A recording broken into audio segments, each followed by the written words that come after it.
ऐं पोइ मुझे आका फरमाता मलऊनुन मन ज़बह लिग़ैरिल्लाह। बियो उहो माण्हू उन ते 3 भेरा अल्लाह जी लानत आ जेको जानवर कुहे गैरुल्लाह जे गर्ज़ सां। जानवर ज़िबह करे, खैर करे, खैरात करे, पर वो के पीर के फकीर के बुजुर्ग जो नालो वठी उन के ज़िबह करे, उन ते 3 भेरा अल्लाह जी लानत। जानवर कुहबो, ज़िबह कबो या बास भी अल्लाह जे खातिर।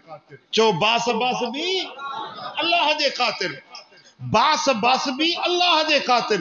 पो उन जो ईसाले सवाब कंखे भी करण चाहो तो करे सगो था। मसलन तमा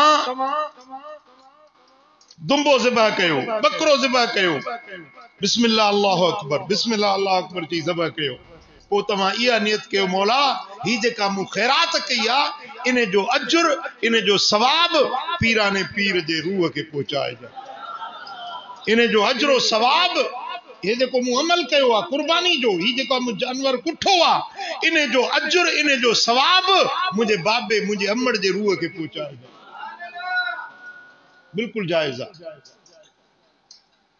तकर्रुब इल्लाह, अल्लाह जी जात जो कुर्ब हासिल करण जे ला खैर कबो, खैरात कबी, जानवर ज़िबह कबो अल्लाह जे रज़ा खातिर। के भी गैर जे लाए, उन गैर जी कुर्बत हासिल करण जे लाए जानवर ज़िबह करण इहो शिरक आ। इन जे मथा अल्लाह जी लानत आ।